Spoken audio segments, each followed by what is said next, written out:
पुण्यामध्ये प्रभाग क्रमांक 24 मध्ये धंगेकरांची प्रतिष्ठा आता पणाला लागलेली आहे। एकीकडे भाजप विरुद्ध प्रणव धंगेकर असा सामना होणार आहे। युती न झाल्याने बिडकर आणि प्रणव धंगेकर आमने सामने पाहायला मिळतील। दुसरीकडे प्रतिभा धंगेकर विरुद्ध अंदेकर असा सामना असेल।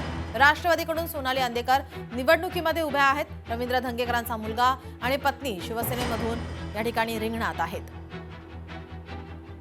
आपले प्रतिनिधी अमोल धर्माधिकारी आपल्या सोबत जोडलेले आहेत। अमोल, आपण पाहतो या ठिकाणी धंगेकरांची प्रतिष्ठा पणाला लागलेली पाहायला मिळते।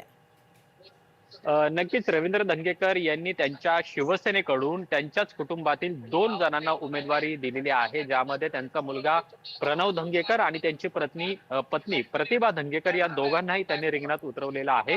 प्रभाग क्रमांक 23 मधून आपण पाहिलं तर प्रतिभा धंगेकर यांच्या विरुद्ध सोनाली अंदेकर, ज्या अंदेकर टोळीच्या मधील बंडू अंदेकर यांचे कुटुंबातील सदस्य आहेत, त्यांच्यावर सुद्धा गुन्हा दाखल आहे। सध्या ते कारागृहामध्ये आहेत। कारागृहातून सोनाली अंदेकर या निवडणूक लढवणार आहेत आणि त्यांच्या विरोधामध्ये प्रतिभा धंगेकर या उमेदवार असणार आहेत आणि त्यामुळे ही लढत सुद्धा अतिशय अटीतटीची होणार आहे। कारण या प्रभागामध्ये आपण पाहिलं की अंदेकर टोळीचं वर्चस्व राहिलेलं आहे। अनेक वर्षानुवर्ष त्यांच्या कुटुंबातील सदस्य याच भागातून नगरसेवक झालेले आहेत आणि त्यामुळे राष्ट्रवादी काँग्रेस अजित पवार यांच्या पक्षातून त्यांना उमेदवारी देण्यात आलेली आहे। दुसरीकडे प्रतिभा धंगेकर ज्या एकनाथ शिंदे यांच्या शिवसेनेकडून या ठिकाणी उभ्या आहेत। शेवटपर्यंत भाजप शिवसेनेची युती झालेली नाही आणि त्यामुळे शिवसेनेने या ठिकाणी सुद्धा आता उमेदवार दिलेला आहे।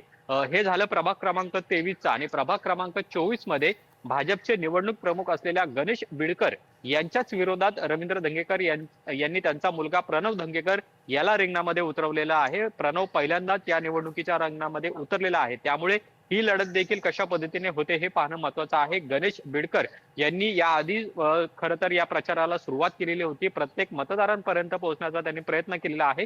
दुसरीकडे रवींद्र धंगेकर यांचा मुलगा प्रणव धंगेकर हा पहिल्यांदाच निवडणुकीला सामोरं जाते आणि त्यामुळे इथं सुद्धा रवींद्र धंगेकर यांची प्रतिष्ठा पणाला लागलेला आहे। दोन्ही त्यांच्या कुटुंबातील उमेदवार निवडून आणण्यासाठी रवींद्र धंगेकर यांना मोठे कष्ट करावे लागणार आहेत। मात्र 23 आणि 24 प्रभागामधली ही लढत आहे ती अतिशय चुरशीची होताना पाहायला मिळणार आहे, कारण की या ठिकाणी धंगेकर विरुद्ध अंदेकर आणि धंगेकर विरुद्ध बिडकर असा जो संघर्ष आहे गेल्या अनेक वर्षांचा, तो आपल्याला या निवडणुकीमध्ये पाहायला मिळणार आहे। जी, धन्यवाद अमोल, आपण दिलेल्या या सविस्तर माहितीसाठी। लोकशाही मराठी ऐका, पहा, जागरूक रहा।